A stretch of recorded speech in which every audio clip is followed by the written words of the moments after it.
Good noon to you all. Last week classes काफ़ी disturb रही. Extremely sorry for that.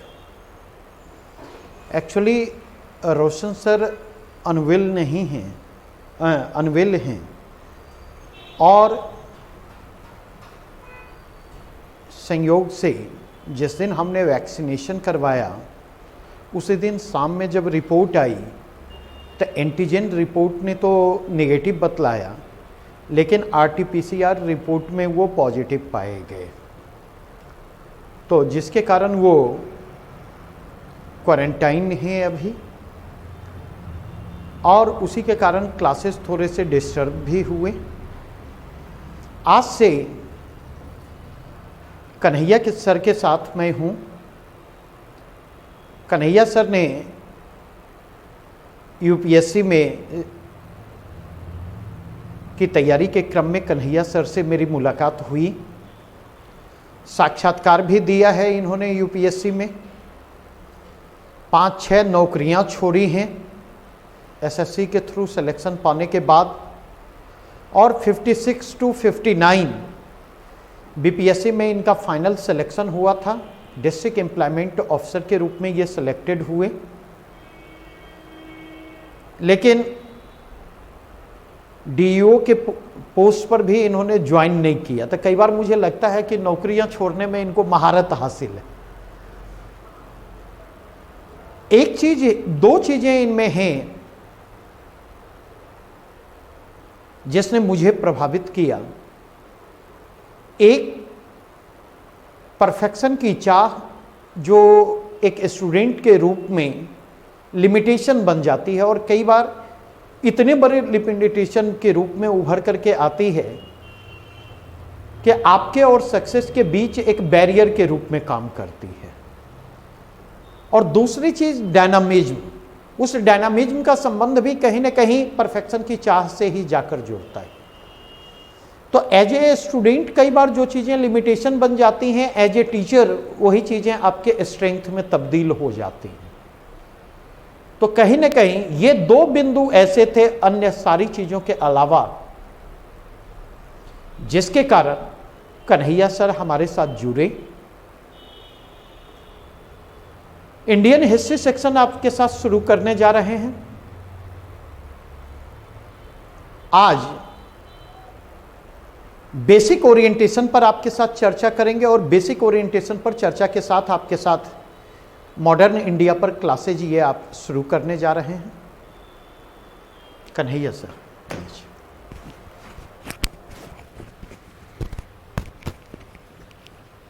Thank you sir.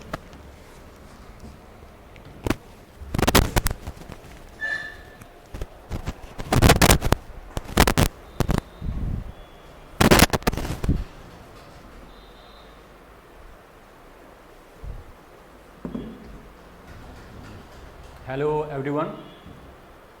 Sir ने बहुत ज़्यादा प्रशंसा कर दी, फिर भी मैं देखता हूँ कि कैसा आप लोगों के काम आ पाता हूँ. मेरा अगर पास्ट आपके फ्यूचर के निर्माण में कुछ भी योगदान कर पाए तब मैं समझ पाऊँगा कि वास्तव में वह किसी मायने रखता है.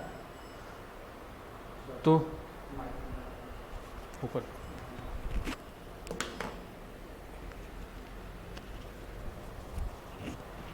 ओके. आप लोगों तक आवाज़ आ रही होगी? ओके. तो सबसे पहले हम लोग ये जानने की कोशिश करते हैं कि आधुनिक भारत में जो बीपीएससी का जो सिलेबस है उसमें क्या क्या चीज़ें आमतौर पर पूछी जाती हैं, और इसके अलावा हम लोग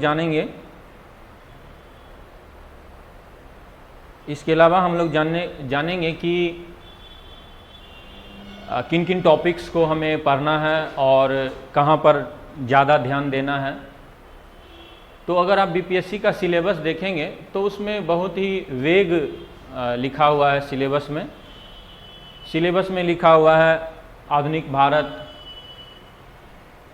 बिहार का राष्ट्रीय आंदोलन में योगदान, राष्ट्रीय आंदोलन की विभिन्न घटनाएं, व्यक्तित्व, इस तरह से लिखा हुआ है और उससे आप सिलेबस के विषय में विस्तार से कुछ भी नहीं जान पाते हैं।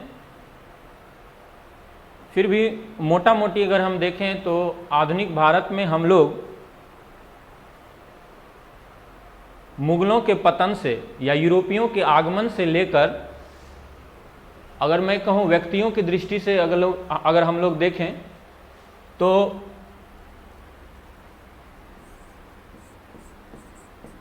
वास्को डी गामा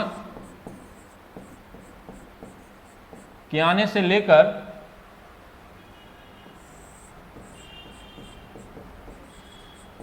गांधी की मृत्यु तक का जो हम लोग इतिहास पढ़ते हैं वही मॉडर्न इंडिया के अंतर्गत आता है। और इसके दरमियान बहुत सारी घटनाएं होती हैं और उनमें जो एक बहुत बड़ा कारक होता है वो होते हैं अंग्रेज।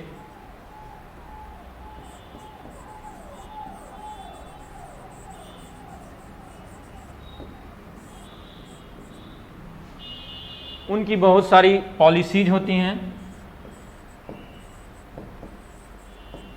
उसके अगेंस्ट में बहुत सारे लीडर्स खड़े होते हैं, बहुत सारे नेतागण सामने आते हैं और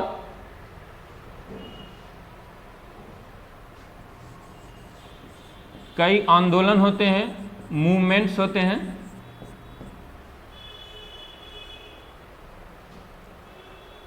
और फिर आखिर में भारत को आज़ादी मिलती है।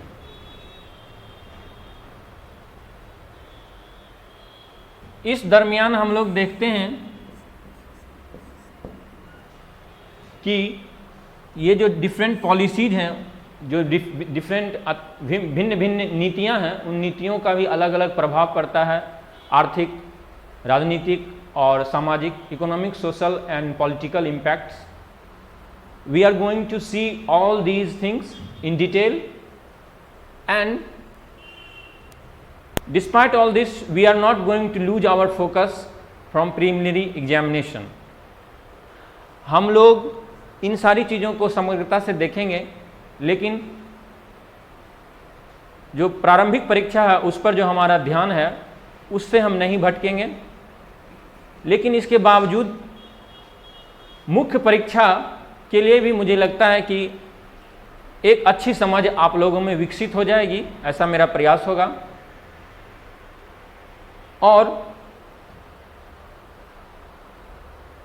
इस समझ के बल पर आप मुख्य परीक्षा के प्रश्नों को अच्छे से टैकल कर पाएंगे।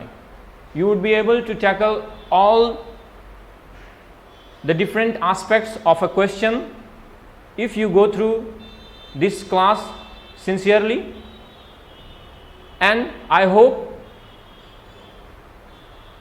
that while reading the history of modern India, we will also cover the history of modern Bihar, its contribution in India's national movement।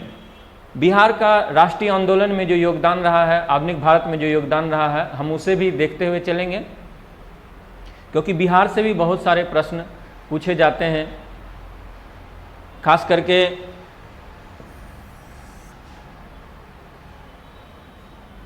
उन्नीस 1942 में भारत छोड़ो आंदोलन के समय जो घटनाएं होती हैं उससे अगर हम पीछे जाएं तो सविनय अवज्ञा आंदोलन के समय जो घटनाएं होती हैं, उससे भी पीछे जाएं तो असहयोग आंदोलन के समय जो घटनाएं होती हैं, और उससे भी पीछे जाएं तो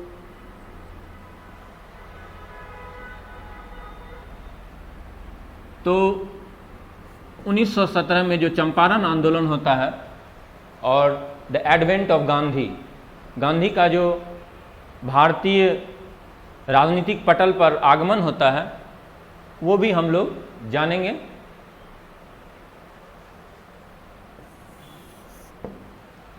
इसके बाद मुझे लगता है कि आप लोग प्रश्नों को अच्छे से समझ पाएंगे, उनका उत्तर भी दे पाएंगे। अब हम लोग देखते हैं कि प्रश्न जो हैं वो किन किन एरियाज से पूछे जाते हैं।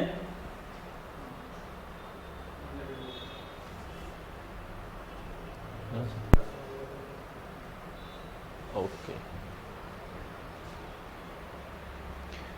तो कुछ प्रश्न जो होते हैं वो टिपिकली पीटी के जैसे ही होते हैं, जैसे उन्हें वो फैक्चुअल प्रश्न होंगे, लेकिन जब हम लोग मुख्य परीक्षा की दृष्टि से या विस्तार से जब पढ़ते हैं तो हम लोग उन प्रश्नों का उत्तर देने में सक्षम हो पाते हैं। जैसे मैं आपको एक उदाहरण देना चाहूँगा कि आमतौर पर प्रश्न पूछे जाते हैं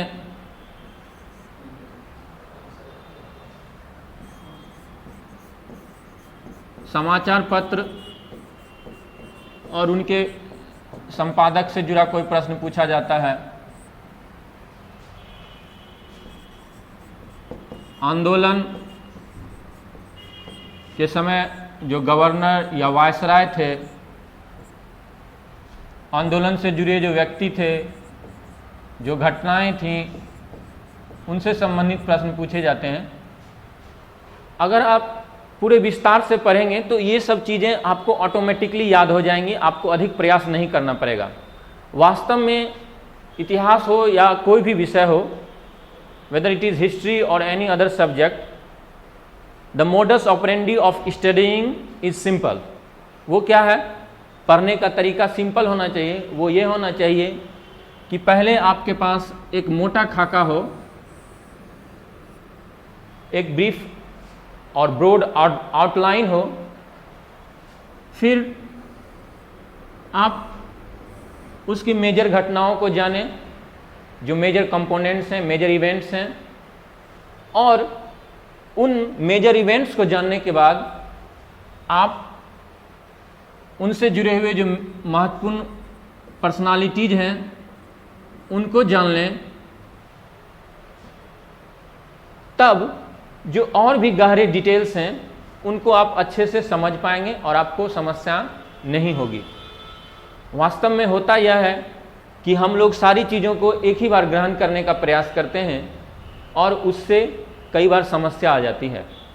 इसके अलावा जो एक बहुत ही महत्वपूर्ण बात है इतिहास में या किसी भी विषय में विज्ञान की तरह, कि कॉज एंड इफेक्ट।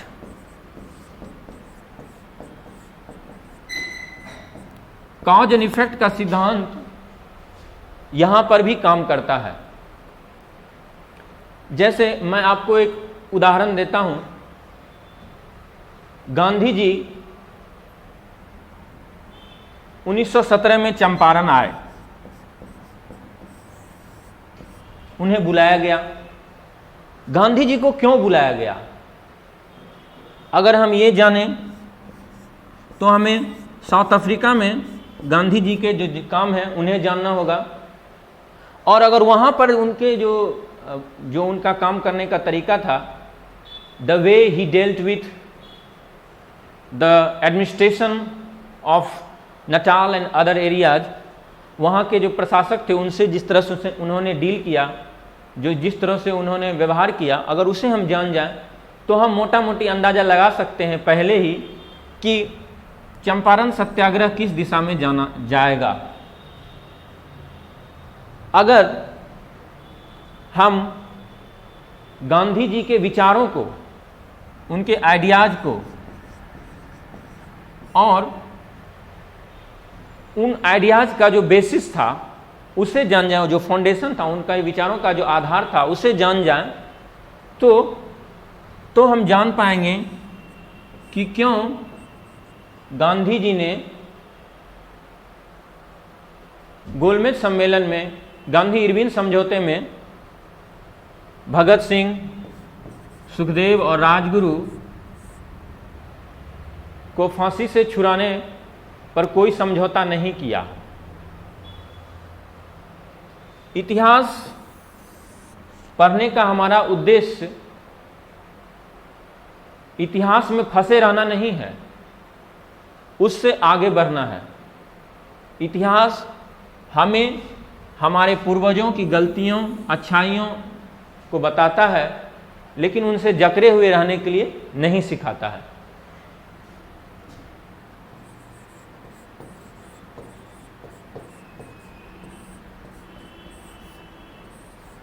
इतिहास क्या है? इतिहास से हम जो मेरा पास्ट है, जो हमने जो ऊंचाइयां पाई और जो हमारी फिसलनें हुई, जो हमारी गलतियां हुई, उन्हें हम जानते हैं और उसको हम कोशिश करते हैं कि अपने प्रेजेंट में या हमारे जो फ्यूचर प्लान्स हैं उनमें अपना सकें, वो हमारे लिए स्टेपिंग स्टोन्स हों, वो हमारे लिए स्टेपिंग स्टोन्स हों। वो पत्थर फेंकने की चीज़ें नहीं हैं कि इतिहास के विवादों को, इतिहास के झगड़ों को लेकर हम परे रहें और आगे नहीं बढ़ें।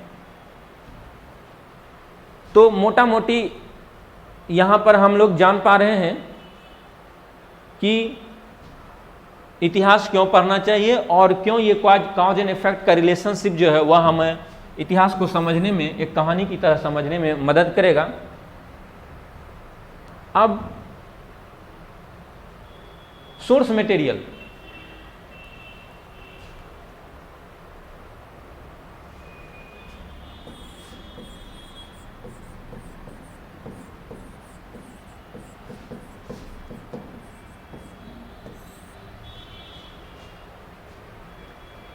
सोर्स मटेरियल के मामले में मैं सबसे पहली बात कहूंगा आपसे कि कभी भी शॉर्टकट पढ़ने के मामले में ना लें। अगर बहुत इमरजेंसी है तब ले सकते हैं, 2 दिन बाद ही एग्जाम है तो आप शॉर्टकट ही ले सकते हैं और कोई उपाय नहीं है। शॉर्टकट ना लें, विस्तार से पढ़ें, समझ कर पढ़ें और अच्छे से पढ़ें। तो जो बेसिक बुक्स मैं सजेस्ट करूंगा, अगर आपको एक ही बुक पढ़नी है तो मैं कहूँगा कि आप स्पेक्ट्रम का मॉडर्न इंडिया आता है, ये बहुत ही अच्छी बुक है, आप इसे पढ़ सकते हैं। आप विपिन चंद्रा की पुरानी एनसीईआरटी आती है जो कि ओरिएंट ब्लैक स्वान, इस पब्लिकेशन में शायद छपती है, वहाँ से आप इस किताब को पढ़ सकते हैं। इसके अलावा अगर आप पढ़ना चाहते हैं तो बिपिन चंद्रा की ही आती है राष्ट्रीय स्वतंत्रता, नेशनल मूवमेंट पर किताब आती है, उसे आप पढ़ सकते हैं। पेंगुइन में अंग्रेजी में आती है और हिंदी में दिल्ली विश्वविद्यालय प्रकाशन से शायद आती है। इन दोनों किताब को आप नहीं भी पढ़ सकते हैं, अगर आप कम पढ़ना चाहते हैं ये पढ़ सकते हैं। और अगर आप चाहते हैं कि बहुत गहरी समझ के साथ सरलता से पढ़ने में कुछ बोझ ना लगे तो आप इस किताब को पढ़ेंगे तो आपको बहुत ही लाइट फील होगा। बहुत ही अच्छे कहानी से ही शुरुआत करते हैं, हालांकि ये 1857 से शुरू होती है और इससे पहले की बातों को पढ़ने के लिए आपको इसे पढ़ना पड़ेगा। आप बुक पढ़ें ना पढ़ें, नोट्स जो लिखाए जाएंगे, जो आपको बताया जाएगा, उसे ज़रूर पढ़ने का प्रयास करेंगे। इसके अलावा मेरा कहना होगा कि आप अधिक से अधिक प्रश्नों को सोल्व करें। प्री के लिए जो सबसे सरल तरीका है या मेंस के लिए भी जो सबसे सरल तरीका है पढ़ने के लिए, आपने कुछ भी पढ़ा तो WH क्वेश्चंस होते हैं, what, who, when, where, how, इस तरह से होते हैं। तो आप प्रयास करें कि हर टॉपिक में, आप हर सेंटेंस में जहाँ पे भी आपको लगे कोई डेट हो, कोई पर्सन हो, कोई मेजर इवेंट हो, तो वहाँ पर आप WH क्वेश्चन को ऐड करें और प्रश्न पढ़ने का प्रयास करें। प्रश्न पूछें खुद से, आंख बंद कर लें और खुद से प्रश्न पूछें। जैसे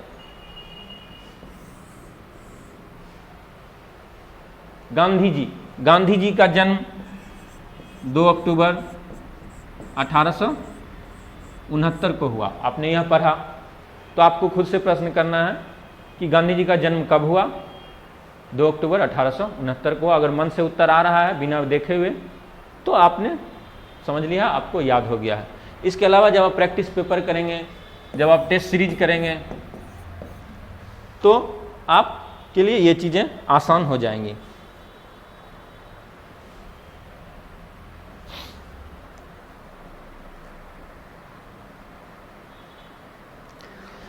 क्वेश्चन बैंक, बीपीएससी, यूपीएससी या कोई भी एग्जाम हो, उसके लिए क्वेश्चन बैंक का रोल बहुत ही महत्वपूर्ण है। और क्वेश्चन बैंक आपको फील ऑफ द एग्जाम देता है। 2 तरह के प्रश्न बैंक मिलते हैं आमतौर पर, एक चैप्टर वाइज होता है और एक पेपर वाइज होता है या ईयर वाइज रहता है इसमें प्रश्न। तो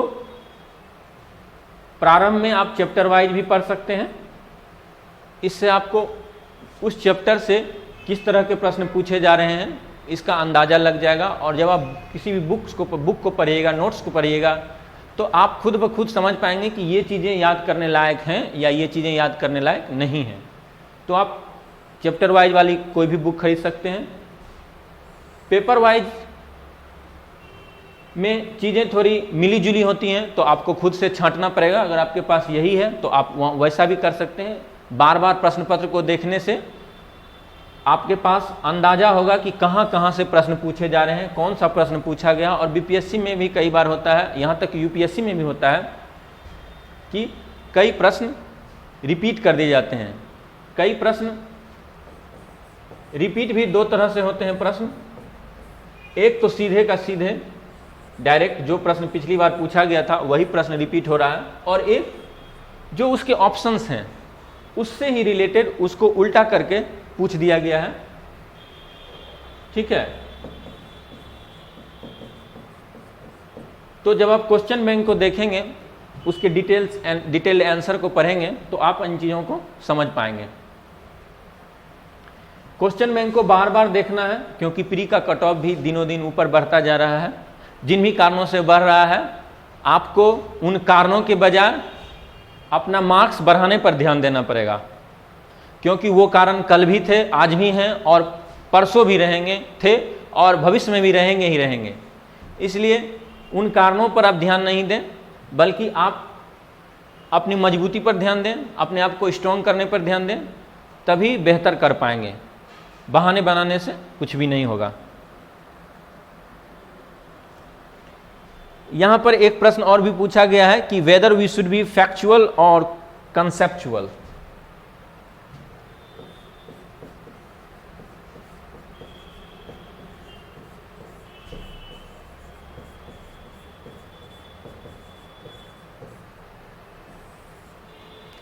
weather we should be factual और कॉन्सेप्चुअल, तो मैंने अभी थोड़ी देर पहले ही आपको बताया था।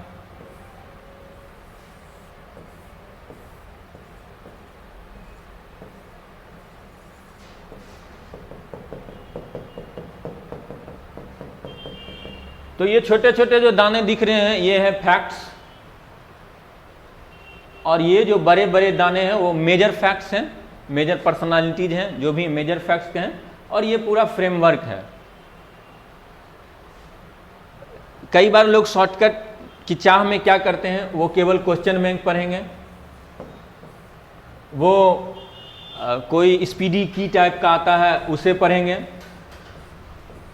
इन सब चीज़ों से वास्तव में हम अपना समय बर्बाद करते हैं।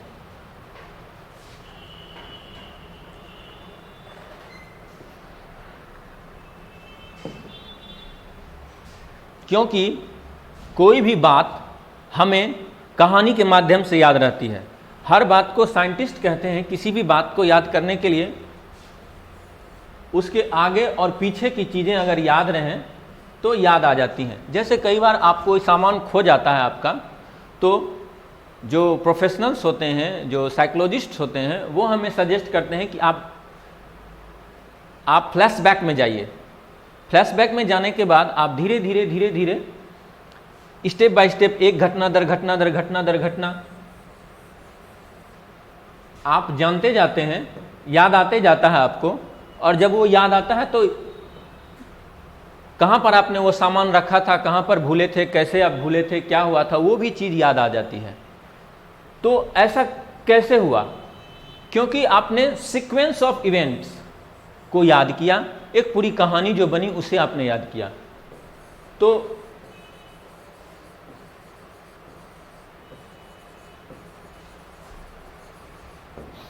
और जब आप उसे याद करते हैं तो आप कंपेयर कर पाते हैं। जब सीक्वेंस ऑफ इवेंट्स को आपको पता होता है तो आप क्या कर पाते हैं? आप कंपेयर कर पाते हैं। जब आप एक किसी चीज को दूसरे से कंपेयर करते हैं तो अच्छे से याद होता है। लोग कहते हैं मेमोरी पेग, साइकोलॉजिस्ट कहते हैं कि मेमोरी पेग यानी चीजों को कैसे याद किया जाए। पेग क्या होता है? कपड़े को पकड़ने वाला जो चुट्टा होता है, हम लोग सुखाने के लिए जो देते हैं, यह जो चुट्टा होता है यही पेग है। तो ये पेग क्या करता है? कपड़े को पकड़े हुए रहता है। तो मेमोरी पेग में भी क्या होता है कि वो कोई एक ट्रिगर चीज बात होती है जो कि आपको उस पूरी कहानी को याद करने में मदद करता है। इसमें कई सारी चीजें होती हैं, जो ऐसी चीजें जो आपको आश्चर्यचकित कर दें, जो अमेजिंग हो, जो आपके इमोशन से कनेक्ट कर जाएं, जो आपके पर्सनल लाइफ से कनेक्ट कर जाएं। पर्सनल लाइफ में फ्रेंड्स, फैमिली एटसेट्रा से कनेक्ट कर जाएं तो आपको ये चीज़ें याद रहती हैं। तो मेरा कहना होगा कि कॉन्सेप्चुअल चीज़ें पर हैं और समय के साथ बीपीएससी का पैटर्न भी धीरे धीरे कब बदलेगा, कैसा बदलेगा, आप नहीं जानते हैं। अगर आप समग्रता से तैयार रहेंगे तो आप अच्छा कर पाएंगे।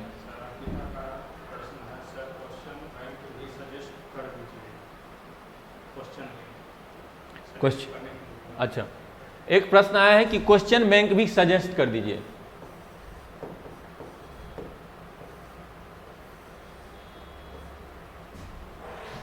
एक्चुअली बीपीएससी के लिए जो भी क्वेश्चन बैंक्स आते हैं वो आमतौर पर आपको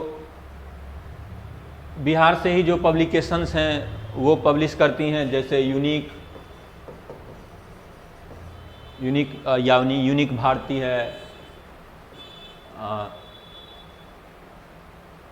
मैं आपसे कहना चाहूँगा कि क्वेश्चन बैंक किसी भी पब्लिकेशन का आप ले सकते हैं।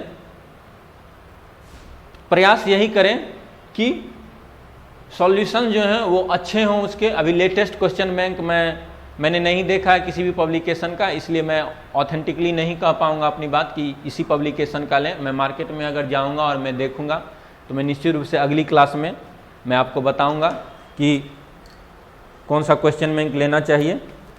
मैं इसे दर्ज भी कर लेता हूँ।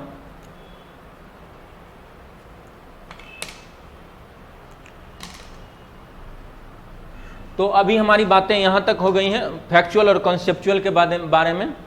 अब हम लोग मॉडर्न इंडिया में एक प्रश्न और भी है कि प्रश्न कहाँ से पूछे जाते हैं, from where questions are asked and with which frequency.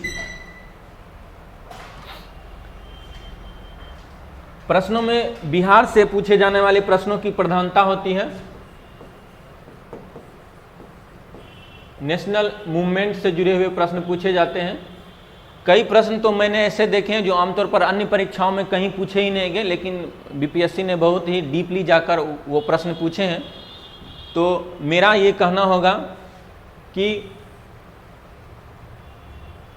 एक अच्छा पहलवान जो होता है वह केवल हाथ मजबूत करने में नहीं रहता है, पैर भी मजबूत करता है, गर्दन भी मजबूत करता है, कंधे भी मजबूत करता है। तो आप पूरे सिलेबस पर पकड़ बनाने की कोशिश करें। इससे यह होगा कि आप हर तरह के प्रश्न को समझ पाएंगे और उनसे निजात ले पाएंगे, उनका आप अच्छा उत्तर दे पाएंगे।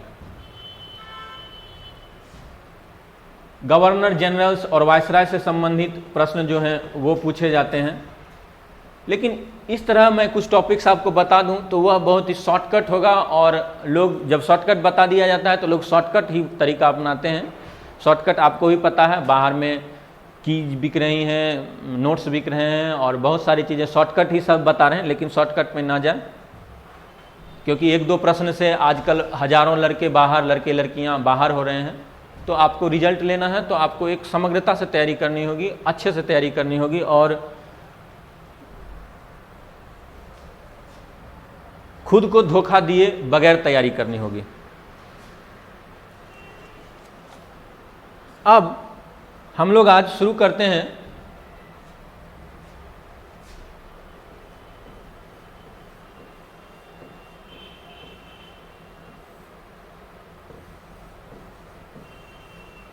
Modern India. तो जो सबसे बड़ी बात हमारे सामने आती है, जो सबसे पहली बात हमारे सामने आती है कि मॉडर्न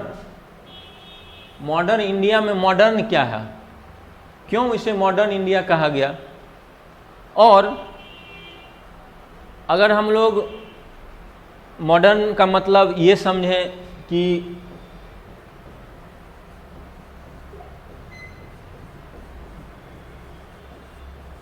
मॉडर्निटी मीन्स डेवलपमेंट, आधुनिकता विकास है, then what sort of development, किस तरह का विकास।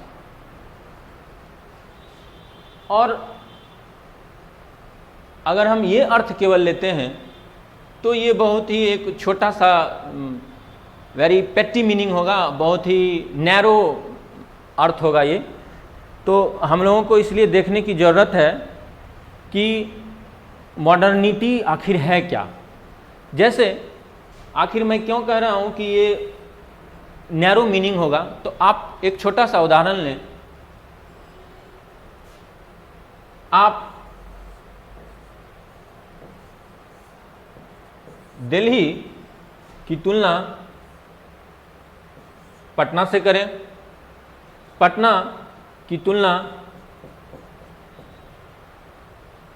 बिहार के किसी छोटे ज़िले से करें, जैसे बेतिया से, खगड़िया से, अररिया से, जमुई से, इनसे अगर आप तुलना करते हैं तो, और वहाँ जो टाउन है, जो टाउन हेडक्वार्टर्स है,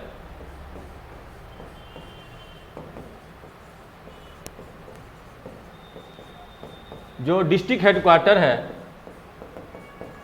उसकी तुलना वहाँ के किसी पिछड़े विलेज से करें। जैसे सुपौल के किसी गांव से पटना की तुलना कीजिए, तो आप देखेंगे कि एक ही जगह विकास के कई स्तर हैं। मोबाइल फ़ोन को हटा दें, क्योंकि मोबाइल का पेनिट्रेशन जो है वो सब जगह हो चुका है मोटा मोटी। तो उस एक टेक्नोलॉजिकल डेवलपमेंट या टेक्नोलॉजिकल एडवांसमेंट को हम लोग छोड़ देते हैं और उसके बाद हम लोग आगे बढ़ते हैं। तो हम तुलना करेंगे, और इन दिल्ली की तुलना हम लोग करते हैं अब न्यूयॉर्क से या टोक्यो से करते हैं। तो हम क्या देखते हैं कि these cities, towns and villages are at different stages of development. वे सभी विकास के विभिन्न स्तरों पर हैं। और करंट इरा का जो डेवलपमेंट या विकास का जो स्तर है उससे ही हम तुलना कर रहे हैं। तो हमें लगेगा कि कोई वास्तव में मॉडर्न जो है, टोक्यो, न्यूयॉर्क बहुत मॉडर्न है। दिल्ली में भी कुछ एरिया है जो पॉश जिन्हें कहा जाता है, वो भी मॉडर्न है, बाकी एरिया प्री मॉडर्न है। पटना टाउन भी प्री मॉडर्न है। डिस्ट्रिक्ट हेडक्वार्टर जो है वो उससे थोड़ा प्री मॉडर्न से थोड़ा सा नीचे है। और विलेजेस जो है वो मिडिवल और थोड़ा और पीछे भी जा सकते हैं, प्री मिडिवल।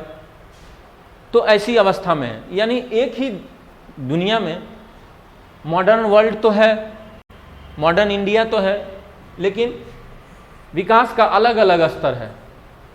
तो फिर आखिर मॉडर्निटी को क्या डिफाइन करता है, क्या है modernity, what is modernity, what are its characteristics, इसके क्या गुण हैं जो मॉडर्निटी को बताते हैं हमें। तो मॉडर्निटी को जानने से पहले हमें जानने की जरूरत है कि मॉडर्निटी की शुरुआत कहां से हुई। जैसे आज हम लोग मॉडर्निटी का बहुत ही अलग अलग तरह से मतलब निकालते हैं, और वो मतलब कहीं ना कहीं जो मॉडर्निटी का क्लासिकल मीनिंग है या मॉडर्निटी का जो ओरिजिनल मीनिंग है उससे कई स्तरों पर अलग है। तो हम लोग देखते हैं कि मॉडर्निटी की आखिर शुरुआत कहाँ से होती है पहले, फिर हम जानेंगे मॉडर्निटी के फीचर्स क्या हैं और फिर आगे बढ़ेंगे। तो मॉडर्निटी की शुरुआत जो है वो रिनेसांस से शुरू होती है।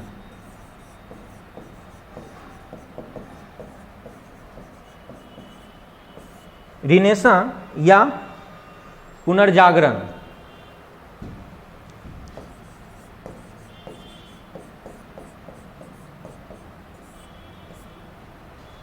वास्तव में हम लोग मॉडर्न इंडिया ही पढ़ रहे हैं, वर्ल्ड नहीं पढ़ रहे हैं, वर्ल्ड हिस्ट्री नहीं पढ़ रहे हैं।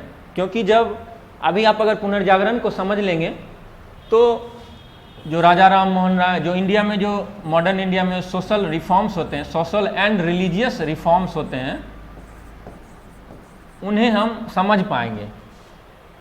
क्योंकि कहा जाता है कि यह भी एक तरह का भारत में पुनर्जागरण था। हालांकि उस पर डिबेट्स हैं, उसमें हम आगे जाएंगे।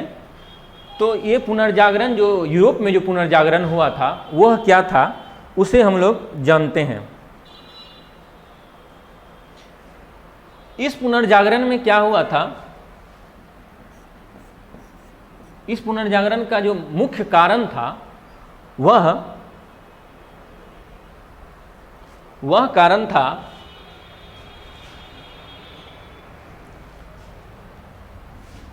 इसके लिए हम लोग देखते हैं सबसे पहले ये रहा भारत, पाकिस्तान, अरबियन पेनिनसुला, ये अफ्रीका है, इधर यूरोप पूरा।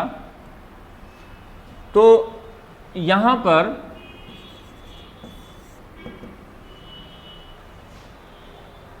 कॉन्स्टेंटिनोपल नाम का एक जगह है, कॉन्स्टेंटिनोपल, जिसे ये चूंकि कॉन्स्टेंटाइन के रोमन एम्परर कॉन्स्टेंटाइन के नाम पर था तो इसका नाम कॉन्स्टेंटिनोपल रखा गया। कस्तुनतुनिया इसे हिंदी में कहते हैं। और आजकल इसका नाम इस्तांबुल है।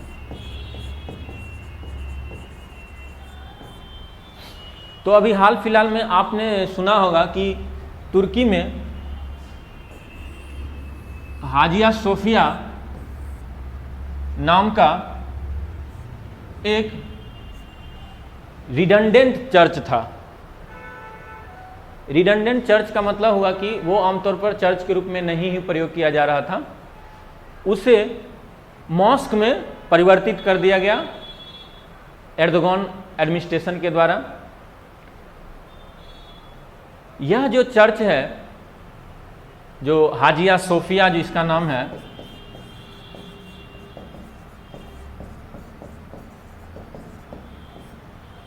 इसे मुस्तफ़ा कमाल पाशा ने यहाँ पर पहले मॉस्क ही था, शुरू में यहाँ पे चर्च था, फिर मॉस्क आया, फिर मॉस्क को हटा दिया गया और मुस्तफ़ा कमाल पाशा जो कि फादर ऑफ मॉडर्न टर्की कहे जाते हैं, उन्होंने उसे एक म्यूजियम में तब्दील कर दिया। He change it into a museum and his sole purpose behind this was to project the secularism और secular image of his nation. वास्तव में उन्हें मॉडर्न टर्की का फादर इसीलिए कहा जाता है क्योंकि उन्होंने तुर्की को धर्म से परे विज्ञान और विकास की ओर बढ़ाने का काम किया। तो यह जो हाजिया सोफिया का है,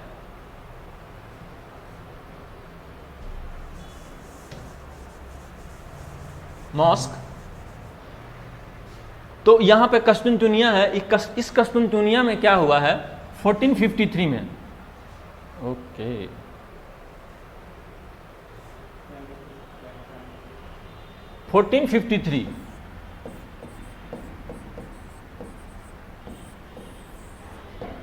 1453 में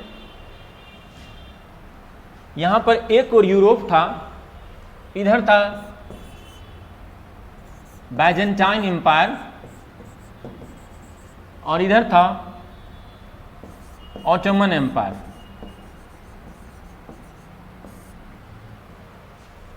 टर्की यूरोप और एशिया के बीच में है, और यहाँ पर है बोस्फोरस स्ट्रेट। तो इधर यूरोप और इस तरफ टर्की, हालांकि इसके उस पार वाला हिस्सा भी अब टर्की ही है। तो क्रिश्चियंस और मुस्लिम्स इन दोनों के बीच संघर्ष होते रहते थे, क्रूसेड चलता रहता था। वह एक तरह का धार्मिक संघर्ष था, अपने धर्म को प्रतिष्ठित करने का संघर्ष था, और उसमें कहीं ना कहीं जो इकोनॉमिक इंटरेस्ट थे वो भी जुड़े हुए थे, और वो इकोनॉमिक इंटरेस्ट इंडिया से भी जुड़े हुए थे। तो उसके लिए यहाँ पर जो महमद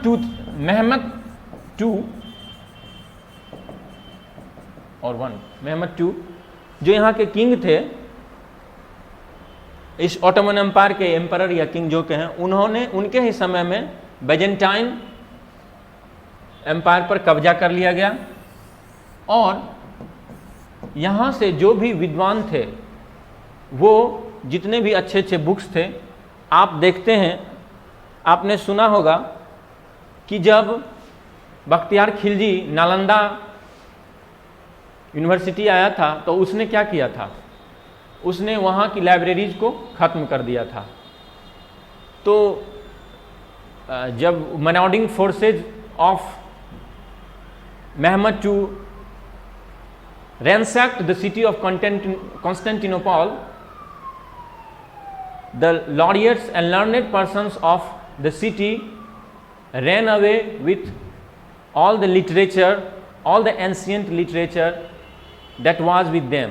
वहाँ पे जब मोहम्मद की सेना ने जब वहाँ पर हमला किया तो वो सारी किताबें लेकर वहाँ से चले गए, और उन किताबों को लेकर वो पहुँचे इटली। जब वो इटली पहुँचे,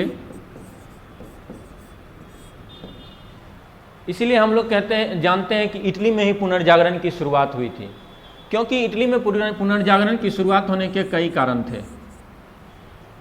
कि वहाँ का जो बिजनेस कम्युनिटी था, बिजनेस फैमिली था, जिसे मेडिचिस फैमिली कहा जाता था, उसने सपोर्ट किया। वहाँ पे इकोनॉमी जो थी वो अच्छी अवस्था में थी, फ्लोरिश कर रही थी, और जो सारे बुक्स और लिटरेचर था वो यहाँ पहुँच चुका था। और आप जानते हैं कि पोप भी यहीं थे, और जो क्रिश्चियनिटी और जब दो धर्मों के बीच जब टकराहट होती है तो उनके बीच एक दूसरे के आगे बढ़ जाना चाहता है। तो इस दशा में उन्हें अपने एंशिएंट लिटरेचर से उन्हें इंस्पिरेशन मिला। प्लेटो, एरिस्टोटल, इन सब से उन्हें इंस्पिरेशन मिला, और एक नए तरह का वैचारिक क्रांति उसकी शुरुआत हुई। और इस वैचारिक क्रांति ने ही आइडियोलॉजिकल रिवॉल्यूशन था एक तरह का।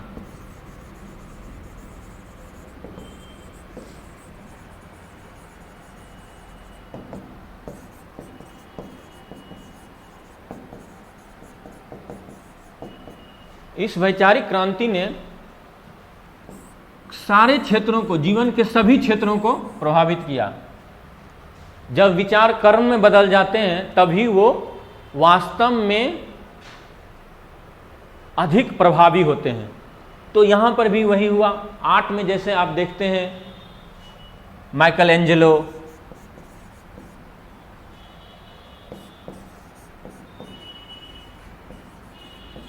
Vinci, Leonardo day Vinci.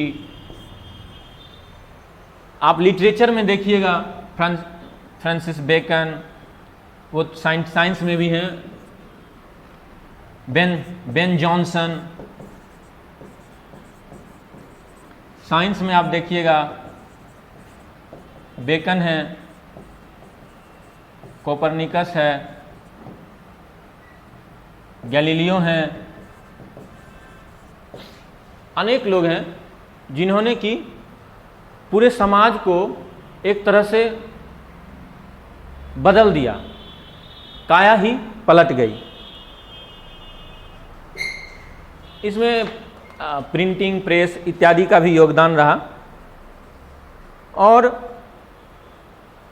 Religious, इसके बाद रिलीजियस रिफॉर्म्स भी होते हैं वहाँ पर, जिसे रिफॉर्मेशन मूवमेंट कहते हैं। और इस रिफॉर्मेशन मूवमेंट से क्या होता है कि जो रोमन कैथोलिक चर्च था उसके अगेंस्ट में प्रोटेस्टेंट आते हैं, जो कैथोलिक चर्च के जो बिशप्स थे उनमें जो बहुत सारी खामियां आ गई थी,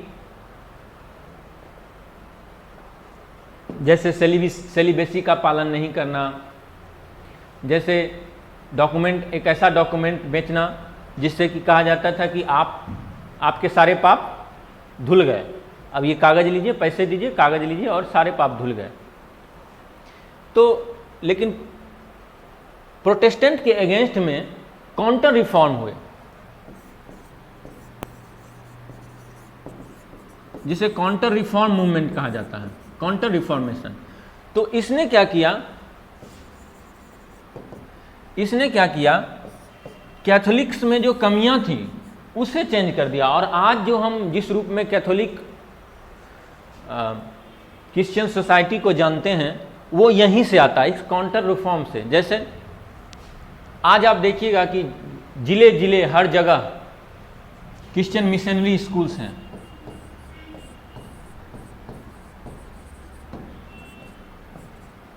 वो क्राइस्ट को, जो क्रिश्चियनिटी का जो बहुत ही माइल्ड और जो बिनाइन फॉर्म है, उसे लेकर ही वो आगे बढ़ते हैं।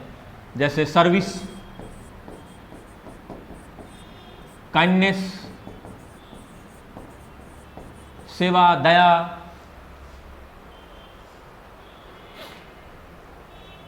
तो ये सारी चीजें जो है वो काउंटर रिफॉर्मेशन मूवमेंट से आती हैं। और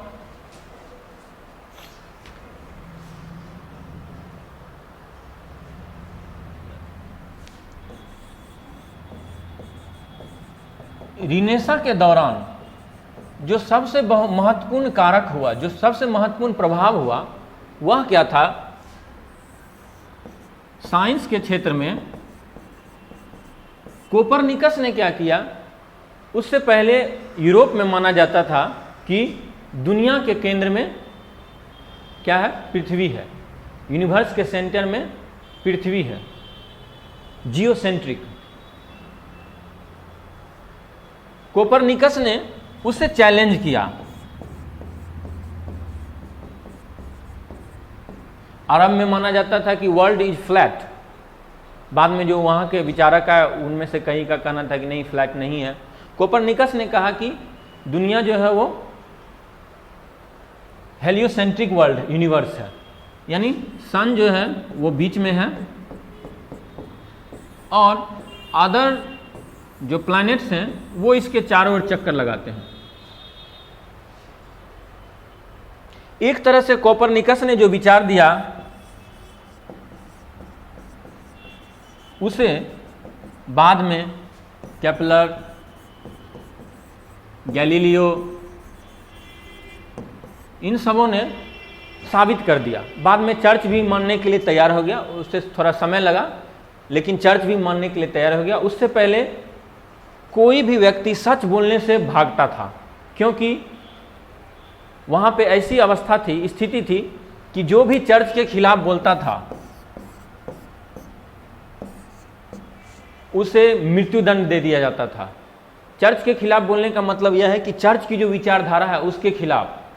कोपरनिकस ने हिम्मत किया उस विचारधारा के खिलाफ बोलने के लिए, तो एक समय, और उसके प्रमाण दिए, तो एक समय ऐसा आया कि दूसरे वैज्ञानिकों ने भी उसके प्रमाण दिए और समाज ने भी उस विचार को माना और धर्म में भी परिवर्तन आया। इसलिए सच बोलने से कभी भी नहीं घबराना चाहिए। Whether you will have to lose your life, let us lose our lives. क्योंकि सच ही सबसे बड़ा है। तो कोपरनिकस का हेलियोसेंट्रिक जो अर्थ यूनिवर्स का मॉडल था, उसने एक बहुत बड़ा परिवर्तन किया। उसने सबसे बड़ा परिवर्तन क्या किया? वास्तव में उसने जो सबसे बड़ा परिवर्तन किया वह यह नहीं था कि ब्रह्मांड के सेंटर में सन आ गया, नहीं, उसके सेंटर में मनुष्य आ गया, उसके सेंटर में मनुष्य आ गया। अब रिनेसां के कारण जो मॉडर्निटी आई,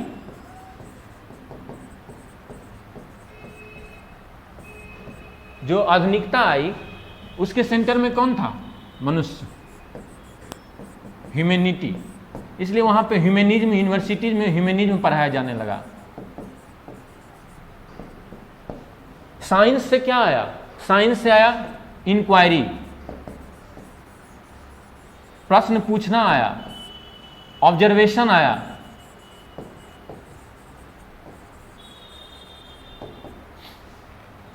और एक तरह से धीरे धीरे करके रिलीजन,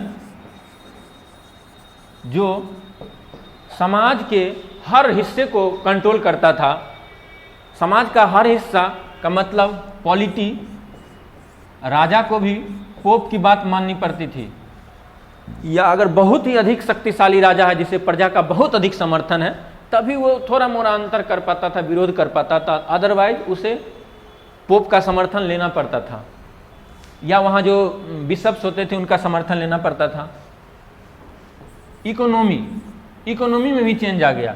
इकोनॉमी में भी चर्च को बहुत सारी सुविधाएं मिली हुई थी। जब आप फ्रेंच रिवॉल्यूशन पढ़ेंगे तो आप देखेंगे कि वहाँ भी चर्च में भी कई चर्चों को बहुत अधिकार मिले हुए थे, और जो निचले तबके के चर्च के जो बिशप्स थे वो बहुत ही वीक थे, पुअर थे, उनकी स्थिति बहुत ही खराब थी, आम लोगों के जैसी थी। सोसाइटी को भी रिलीजन कंट्रोल करता था। वास्तव में रिलीजन सोच को ही कंट्रोल करता था, और क्योंकि जब जनता की सोच रिलीजन ही कंट्रोल करेगा तो वह बाकी सारी चीजों को वह कंट्रोल कर सकता है। जैसे आज के समय में, आज जो मॉडर्निटी हमारे सामने परोसी जाती है, उसमें क्या है? उसमें कैपिटलिज्म ही सबसे बड़ा रिलीजन है, और कैपिटलिज्म अगर नहीं कहें तो प्रॉफिट मेकिंग ही सबसे बड़ा रिलीजन है। और जो भी हमारे एडवर्टीजमेंट्स होते हैं, जो हमारा लिटरेचर होता है, जो हमारे बुक्स होते हैं, वो सब हमें कहीं ना कहीं उस चक्र का हिस्सा बनाना चाहते हैं। खैर, तो ये रिनेसां के कारण जो ये सब चीजें हैं, जो ह्यूमन सेंट्रिक जो व्यू पॉइंट आया, उसके कारण बहुत सारे बदलाव आए। उसके कारण जो एक सबसे बड़ा बदलाव आया, हालांकि कुछ इतिहासकार इस बदलाव से सहमत नहीं हैं, वो एक बहुत बड़ा बदलाव आया है ज्योग्राफिकल डिस्कवरीज, एक्सप्लोरेशन।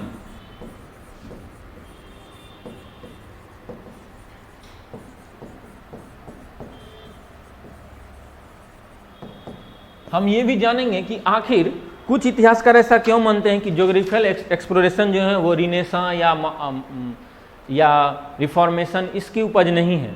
इसका एक जो सबसे बड़ा उदाहरण है वह यह है कि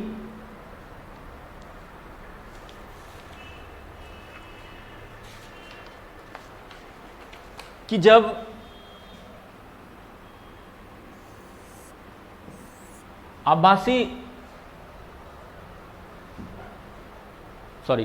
जब ऑटोमन एम्पायर का यहाँ पर नियंत्रण हो गया, तो चर्च ने, पोप ने कहा, और पोप की सहमति से और इच्छा से पुर्तगाल और स्पेन, ये दोनों धर्म के ध्वजवाहक बने, क्रिश्चियनिटी के ध्वजवाहक बने, और उन्हें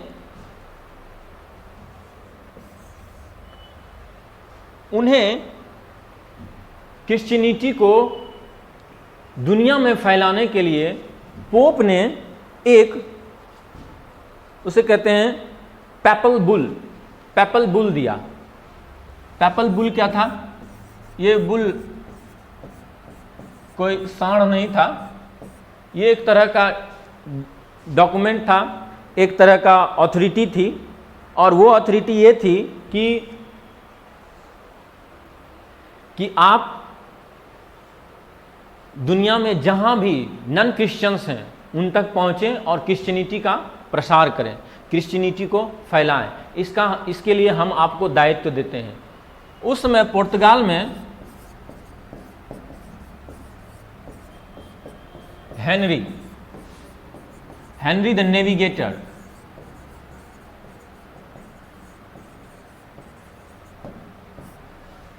हेनरी द नेविगेटर का शासन था, और उसने अपने लोगों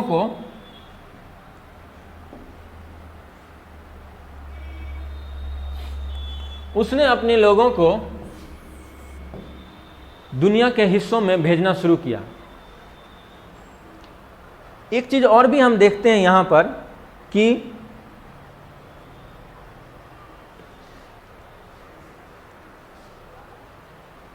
यहां पर एक चीज और भी जो हम लोग देखते हैं कि पुर्तगाल और स्पेन, ये दोनों, यह है हमारा यूरोप, ये एशिया, और इधर है हमारा अफ्रीका। तो माफ़ करेंगे, मेरा मैपिंग थोड़ा अच्छा नहीं है। खैर, तो यहाँ पर है हमारा पुर्तगाल और स्पेन। तो इन दोनों के बीच एक समझौता हुआ, इन दोनों के जो किंग्स थे उनके बीच एक समझौता हुआ, जो कि पोप ने ही कराया था। वो समझौता करके कहा गया कि यहाँ पर है केप वर्डे, कि इससे मतलब वो कुछ भी वैसा कोई कैलकुलेटेड नहीं था, जैसे अफ्रीकी तरबूजे का या चीनी खरबूजे का काटे जाना या अफ्रीका का काटा जाना हम लोग जानते हैं। अफ्रीका को बाद में जब हम लोग पढ़ते हैं कॉलोनियलिज्म में, तो वहाँ पे क्या होता है कि उपनिवेशवाद के दौरान वो यूरोपियन कंट्रीज बैठते हैं और अफ्रीका का मैप लेते हैं और वो अपने हिस्से में बांट लेते हैं। इसलिए देखते हैं कि अफ्रीका में कई देशों की जो सीमा रेखाएं हैं वो एकदम सीधी हैं। वो कोई अच्छी बात नहीं है, वो एक बुरी बात है कि उन्होंने नक्शा लिया और अपनी सुविधा से बांट दिया। इस कबीले के लोग इधर रहते थे, अब वो दूसरे देश के लोग हो गए और वो एक तरह से अपने समाज और संस्कृति से कट गए। तो उसी तरह यहाँ भी अफ्रीका का जो पश्चिमी हिस्सा है उसके आगे का हिस्सा, उसके पश्चिम का हिस्सा स्पेन को मिला और पूरब का हिस्सा जो है वो पुर्तगाल को मिला। इसी कारण हम देखते हैं कि कोलंबस कहां पहुंच गया था? कोलंबस इंडीज पहुंच गया, वेस्ट इंडीज पहुंच गया, क्योंकि वो इधर नहीं आ सकता था। कोलंबस कहां का था? स्पेन का था। और स्पेन के लोगों को, जो नेविगेटर्स थे, स्पेन के जो एक्सप्लोरर्स थे, उन्हें इधर आने की अनुमति नहीं थी इस तरफ, वो इस तरफ ही जा सकते थे। क्योंकि उस समय तक दुनिया जान गई थी कि दुनिया जो है वो गोल है। तो उन्होंने सोचा कि अगर मैं इस तरफ जाऊं तो मैं चलते चलते इंडिया पहुंच जाऊंगा। लेकिन वो यहाँ पर एक जगह आए, इंडीज आए, और उन्हें लगा कि मुझे इंडिया मिल गया है, और वास्तव में इसीलिए उन्होंने उसका नाम ही इंडीज रखा, क्योंकि वहाँ पे बहुत सारे आइलैंड्स थे, इसीलिए इंडीज रखा। जैसे ट्रिनिडाद टोबैगो, जमैका, जो वेस्ट इंडीज में जो कंट्रीज आते हैं वो सब, सूरीनाम, वो सब इंडीज में हैं। तो उनकी खोज का श्रेय किसे दिया जाता है? कोलंबस को ही दिया जाता है। लेकिन जो पुर्तगाल वाले थे उन्हें इधर आने की अनुमति थी, वो इस तरफ आ सकते थे।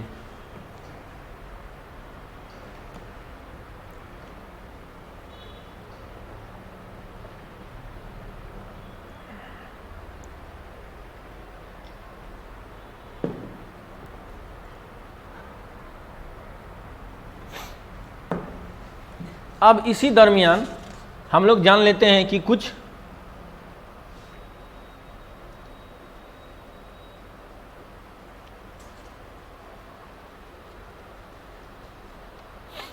तो इसी कारण जो हम लोग पढ़ रहे थे कि ज्योग्राफिकल जो एक्सप्लोरेशंस हैं, डिस्कवरीज हैं, वो रिनेसा या मॉडर्निटी के आ जाने के कारण नहीं शुरू हुई कि नहीं चलो अपने जैसे भाइयों को खोजें, मानव और कहाँ हैं उनसे मिलें, उद्योग का प्रसार करें, इकोनॉमी को इंटीग्रेशन करें, ग्लोबल इकोनॉमी बनाएं। ऐसा कुछ नेक इरादा लेकर वो नहीं बढ़े थे, बल्कि वो धर्म के इरादे से।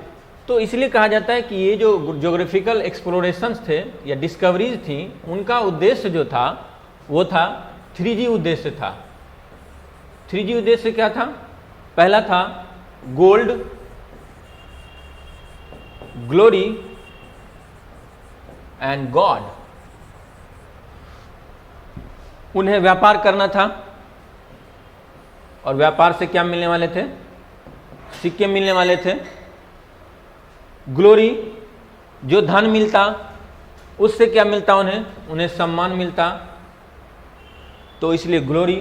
और गॉड, क्योंकि उन्हें क्रिश्चियनिटी को पूरी दुनिया में फैलाना था, दूसरे हिस्से में, इसलिए वो गोल्ड। अब इस चीज़ को हम अगर समझ लें तो हम समझ पाएंगे कि आखिर पुर्तगीज जब यहाँ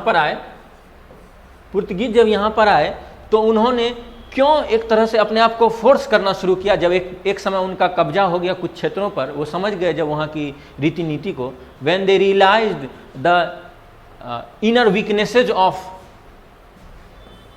the kings of India, then they started to force themselves. They fortified themselves.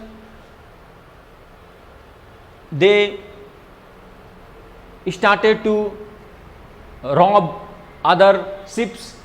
उन्होंने क्या किया कि जब एक बार वो उस क्षेत्र पे उस क्षेत्र की चीज़ों को समझ गए, तो उन्होंने राजाओं से वहाँ पे अपनी जो फैक्ट्रियाँ होती थीं, ये फैक्ट्रियाँ क्या होती थीं? ये वास्तव में फैक्टर्स कहे जाते थे। जो ट्रेडर्स होते थे उन्हें फैक्टर्स कहा जाता था। ये ट्रेडर्स होते थे,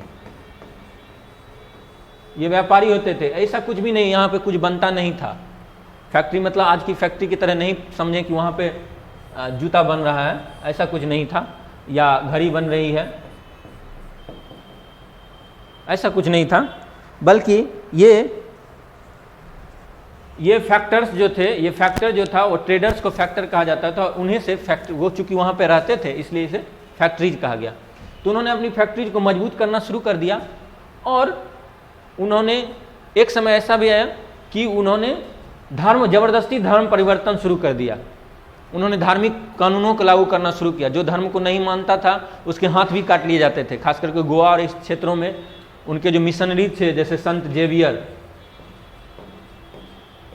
और भी बहुत सारे लोग थे, जो इन सब धार्मिक कार्यों को आगे बढ़ाने में आगे आए थे। तो ये उसका मेन कारण यही था कि वो इन्हीं 3 चीजों के उद्देश्य से आए थे, गोल्ड, ग्लोरी एंड गॉड। तो अब हम लोग जानते हैं कि एक बार थोड़ा सा पीछे जाते हैं और पीछे चलकर देखते हैं कि आखिर वो यहाँ जो आए उसके पीछे और क्या क्या कारण थे। तो अभी हमने देखा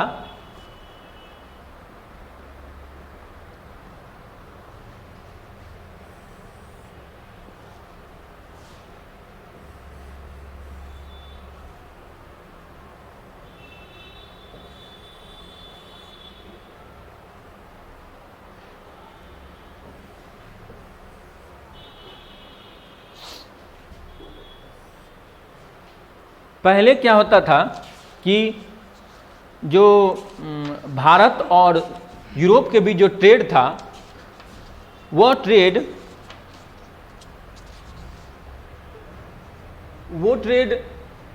कई अलग अलग हिस्सों से, रूट्स से होता था। उन रूट्स को हम लोग एक बार जानने का प्रयास करते हैं और फिर हम समझ पाएंगे कि आखिर उन्हें इस ऐसे होकर जो आने का एकमात्र कारण यह नहीं था कि यहाँ पर जो ओटोमन एम्पायर था उसका एक तरह से कब्जा हो गया था। और ओटोमन एम्पायर का अगर कब्जा हो गया था तो आखिर उसने किन ट्रेड रूट्स पर कब्जा कर लिया था? तो इसे हम जानने का प्रयास करते हैं। तो पहले क्या होता था, इंडिया और यूरोप के बीच ट्रेड कई अलग अलग रास्ते से होता था। हम लोग जानते हैं कि चाइना जो था वो सिल्क रूट था, तो सिल्क रूट से जाता था। सिल्क रूट जो था वो कैस्पियन सी होके जाता था और फिर आगे होके ऊपर चला जाता था। ये पेन ड्राइव लगता है इसमें? नहीं लगता है कहीं बाहर? इसमें प्रोजेक्ट नहीं होता है क्या पेन ड्राइव लगाने का? कॉपी होने का पेन ड्राइव लगता है इसमें? लगाइए 1 मिनट।